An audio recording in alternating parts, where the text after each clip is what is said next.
Crip Trip. Today, Danny and I are stopping by David Barron's photo studio. Hey, David! Your friends Danny and Fred want to... Whoa! Hey! Why are you dressed like creepy scientist? Welcome to my weird photo laboratory. We're here to develop some of the photos that we took on Crip Trip. I don't think we're all gonna fit in the darkroom. It's pretty small. Yeah. Is there any chance we can move some of the darkroom out into your weird, creepy sci-fi space here?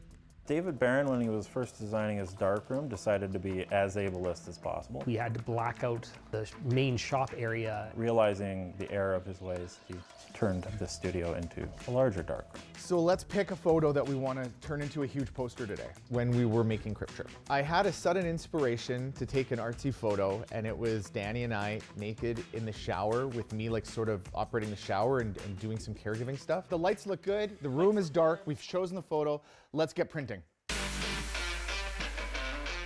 There is no comparison between this darkroom and the back of that RV. It's just sit back, relax, and then we put 3 trays out on a table.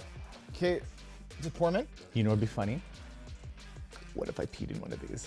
When we're developing these photos, we first use the negative to project the image onto a piece of photo paper, and then we take that photo paper and put it in 3 solutions. We put it in developer, where the image, everything that the light touches turns dark, the stop bath, which stops the process from happening, and then the fixer that dissolves all the extra emulsion on the paper. And then we get to look at a picture. This is why you're not married. Like, instead of like going on dates, you're in here like what are you doing? What are you doing with your life?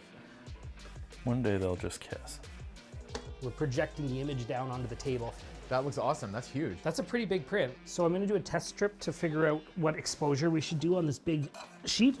I actually like the composition of this one, where my ass is right in the center of the whole frame. How do you feel about the fact that we focused on your ass so much? I mean, I have a fantastic ass. So what is the size of this print? 16 by 20. Well, this is where things get expensive. The print is too big to fit in the tray. We're doing a big poster size. So it takes 2 people to wash it in the developer. Okay, the photo is starting to emerge. I feel good about this. It looks amazing. I think today was a success, guys. I think this looks awesome. And I think we're well on the way to putting together like an actual art show. Watch on AMI TV or stream for free on AMI+.